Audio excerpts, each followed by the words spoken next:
masker juga selain untuk remaja juga untuk lansia. Jadi alhamdulillah ini ada ibunda saya juga.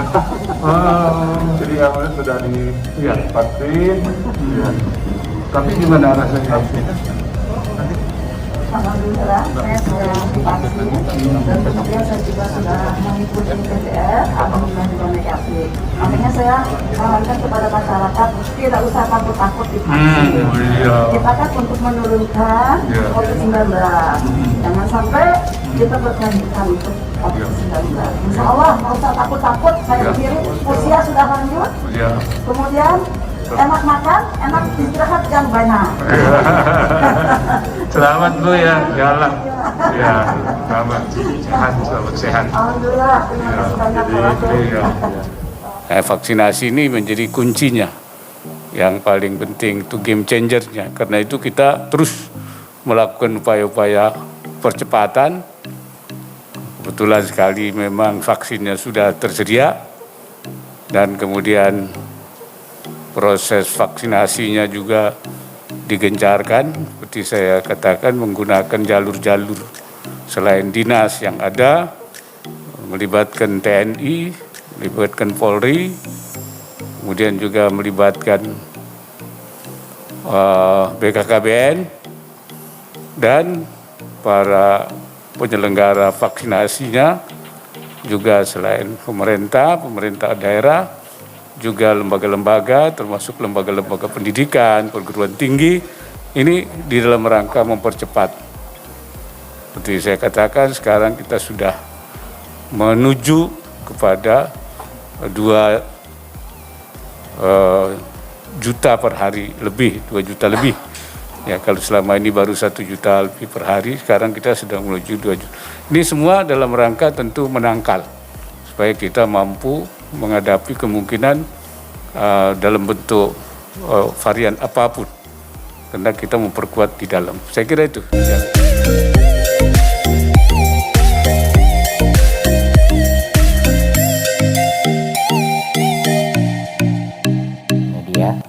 Ya, untuk menjawab pertanyaan, sekedar menekankan sekali lagi bahwa kebijakan pemerintah pusat terhadap pembukaan sekolah untuk tatap muka terbatas itu semuanya sudah di dalam satu kerangka regulasi namanya SKB 4 Menteri. Jadi semuanya mengacu kepada SKB 4 Menteri, termasuk semua Pemda bisa mengacu kepada SKB 4 Menteri.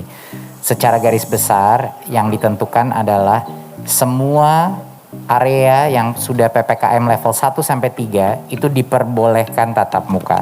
Ya, dari PAUD sampai dengan perguruan tinggi. Ya, diperbolehkan. Tetapi ada yang diwajibkan memberikan opsi tatap muka. Yang diwajibkan memberikan opsi tatap muka adalah yang seluruh gurunya dan tenaga pendidiknya sudah divaksin lengkap. Mereka wajib memberikan opsi kepada murid, tapi keputusan terakhir itu ada di tangan orang tua dan murid. Ya, keputusan terakhir ada di tangan orang tua. Karena protokol PTM terbatas, makanya kita menggunakan kata terbatas, itu adalah maksimum kapasitasnya 18 anak per kelas untuk SD SMP dan 5 anak per kelas untuk PAUD misalnya. Jadi itu sekitar 50% dari kapasitas normal.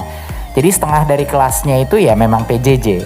Jadi secara tidak langsung memang ini adalah PTM terbatas itu adalah hybrid model, ya, di mana sudah jelas setengah dari kelasnya tuh yang nggak bisa hadir masih melanjutkan melalui proses PJJ. Jadinya untuk menjawab pertanyaan tadi, apakah orang tua bisa memilih? Jelas orang tua bisa memilih untuk tetap anaknya hanya mengikuti yang PJJ saja gitu di saat ini, ya. Jadi dari pemerintah pusat kira-kira seperti itu peraturannya, dan kami mendorong juga berkoordinasi dengan Kemenkes dan Satgas Covid untuk memastikan bahwa vaksinasi tenaga pendidik, guru, dan juga vaksinasi murid di atas umur 12 tahun itu terakselerasi secepat mungkin. Saya ingin apresiasi sama Ibu Bupati yang telah mendorong vaksinasi di sekolah sebelumnya ini, SMPN 1 negeri yang kita datangi sudah 80% daripada murid SMP-nya itu sudah divaksin dan 100% gurunya sudah divaksin. Dan juga mereka menggunakan aplikasi Peduli Lindungi. Jadi itu luar biasa, saya melihat banyak sekali sekolah-sekolah yang sangat serius mengikuti prokes seperti ini. Dan itu kami apresiasi. Sekian Pak Ya. dari saya. Barangkali untuk sekitar daerah, sebab masing-masing pemerintah daerah juga punya kebijakan-kebijakan sendiri secara khusus di daerahnya. Barangkali Ibu. Terima kasih. Alhamdulillah PTM di Kabupaten Bogor sudah dilakukan dan ada beberapa juga yang sudah uji coba dan ada yang memang sedang uji coba. Jadi ini ada beberapa tingkatan. Ada yang pertama itu sebelum diberlakukannya PTM ini ada uji coba lebih dahulu.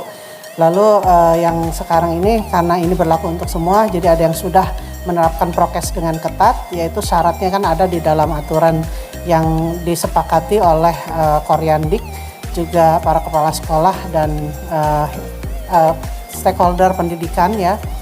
Jadi semuanya sudah harus memenuhi protokol kesehatan dan setiap saat kita akan monitoring karena ada tim monitoring yang dibentuk untuk melaksanakan monitoring ke sekolah-sekolah. Dan memang betul untuk vaksinasi hanya SMP ke atas, SMP, SMA. Tetapi untuk SD dan PAUD kita himbau kepada masyarakat, orang tuanya atau keluarganya yang sudah memenuhi syarat untuk divaksin.